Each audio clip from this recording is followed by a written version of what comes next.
if he should see the convoy of an African minister, not our president, I'm not touching the presidents. The presidents are in a different world. The African minister. The African minister will never queue. Oh, he's anathemic. Oh, the African minister is a demigod. Oh, Africa.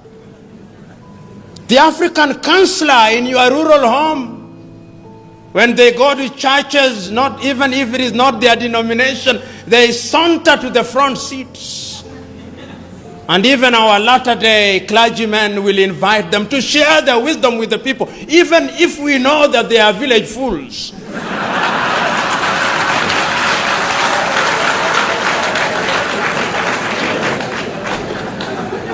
If there is anything that we must learn from Western Europe, is that they have gone through enough problems and they are capable of organizing their affairs, and they have demystified political leadership.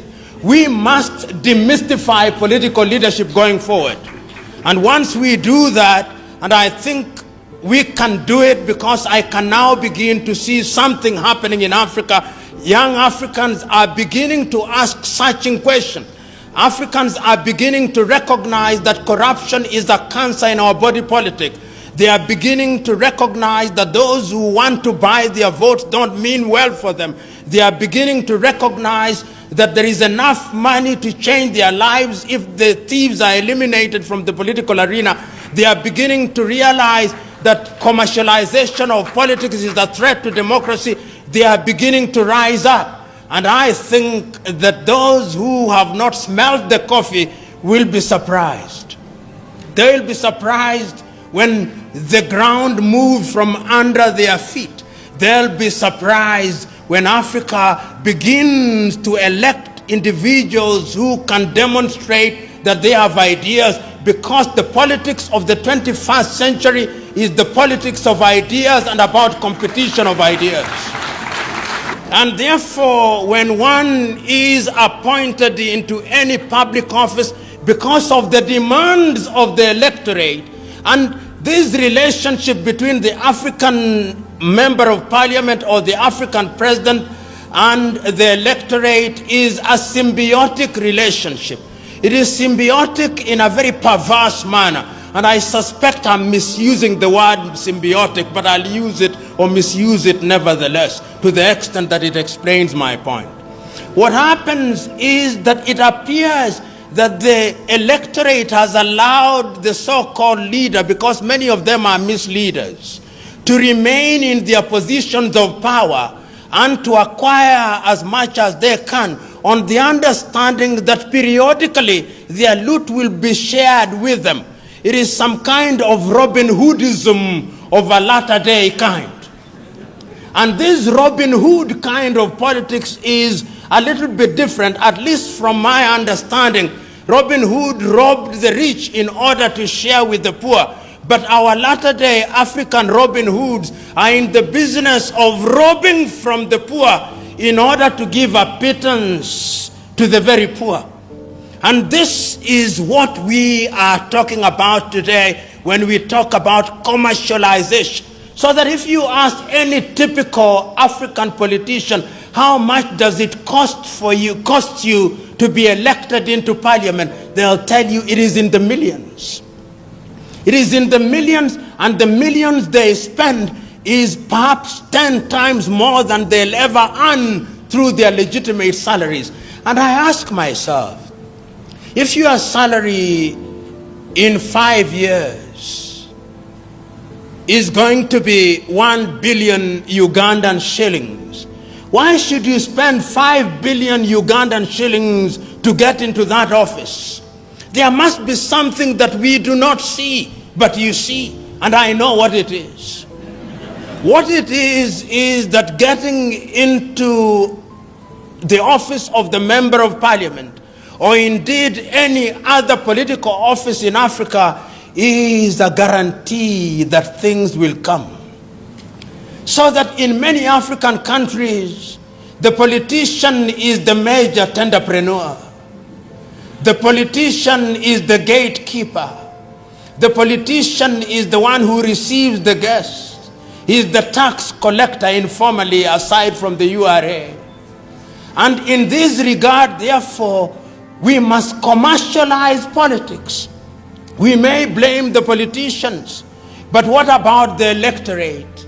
The electorate also is to be blamed. The electorate has insatiable thirst and hunger for things that they have not worked for. They have been trained and they no longer listen to ideas. My good friend Norbert Mao, who I was told was here, I do not know whether he is here, will tell you, not that I have talked to him this morning, but he'll tell you that one of the pains that one has to endure when you confront your typical African electorate is to convince the electorate that ideas count for something. Many times when you address the electorate and you are waxing eloquent, telling them, when I'm elected, I'm going to ensure that we have good health services. We are going to ensure that we have good schools. We are going to ensure that we create opportunities for innovation and invention and create opportunities for young men and women. They are waiting for you to finish. They will tell you, we hear you. We know you are going to do all those beautiful things. But in the intervening period, I must eat.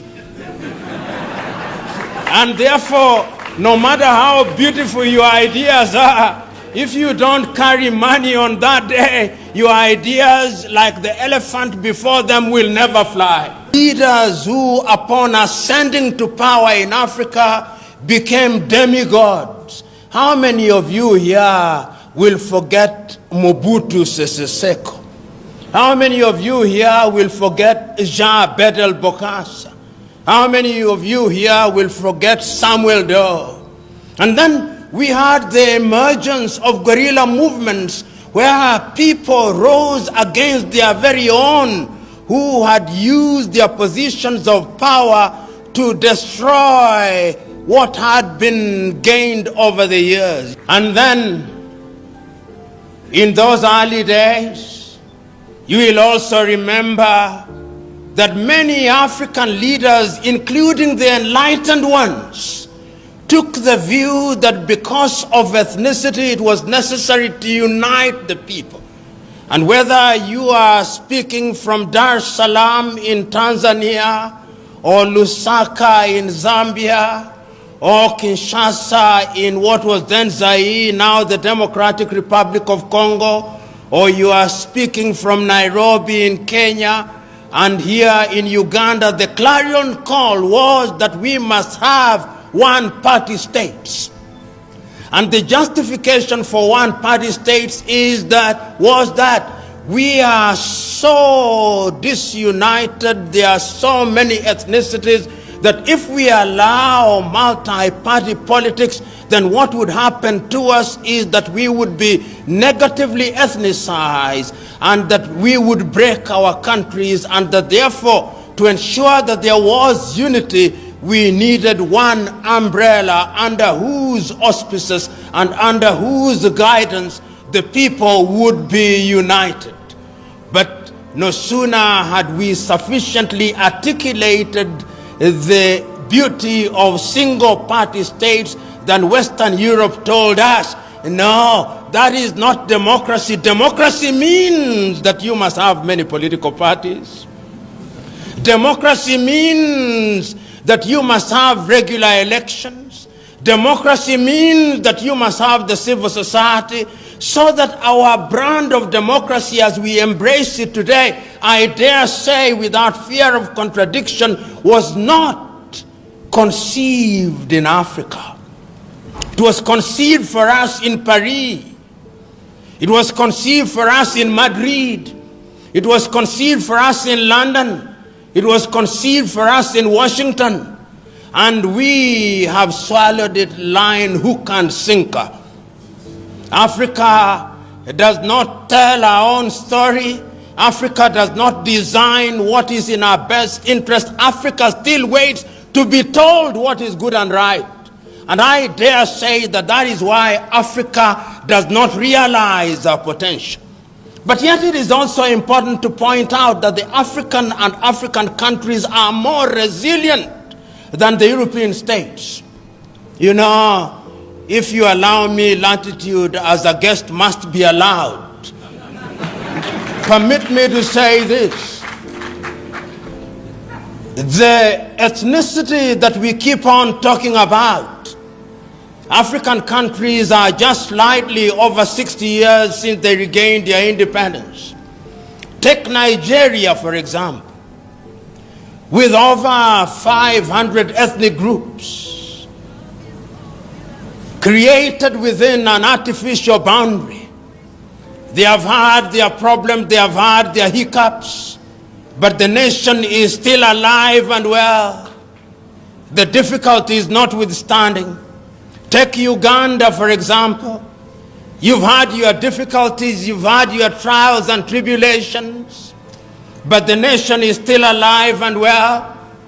Tanzania, with over 136 ethnic groups, the nation is still alive and well. There is a sense in which, in the face of our difficulties, we have succeeded in managing those difficulties, however painful it has been. But look at Europe, the pontificating Europe. They cannot handle diversity. They cannot. And it's important to remind ourselves this, if only to energize ourselves. The Europeans have had to fight two major tribal wars. They called them world wars. They were tribal wars. The European tribes were at war with each other in 1914. They may have recruited a few Africans and a few other people, and then they call it World War. Then they had another major tribal war in 1939 through to 1945. They didn't call them tribal wars, they called them world wars. And I want you to look at Europe and the purity of their nation. If you go to Sweden, the nation is almost 90% composed of the Swedes, with a small lapse population, and for that small population, they even have a separate parliament for them. That is how they handle it. You go to Finland, 90% of Finland are the Finns, with small Swedish population. You go to the Netherlands, the same. You go to England, or the Great Britain, whether it's great or not, I do not know. But it's the Great Britain. Even there, if you talk to the Scots, they have something to say about the English. If you talk to the Irish, they have something to say. If you talk to the Welsh, they have something to say. Go to Spain, where there are a few more tribes, they had a civil war. Go to Italy, largely the Italians. And you walk across to Eastern Europe. Yugoslavia was united as one nation under Joseph Broz Tito. Did they not produce many countries during our lifetime? The Soviet Union has given birth to many countries. They have gone into ethnic purity. Africa remains the only continent on earth that somehow, having had artificial boundaries imposed on her, saying that we will retain those boundaries and make the best of it. And one need only go to the pronouncements in 1963, the pronouncements of Kwame Nkrumah and Julius Kambarage Nyerere on the inviolability of the boundaries, repeated again in 1964 in Cairo, in Egypt, that if we choose to redraw these boundaries, Africa will be perpetually at conflict, and therefore heavens have given us a lemon. Let us not ask for an orange, let us make a lemonade unto ourselves. And we are making the lemonade.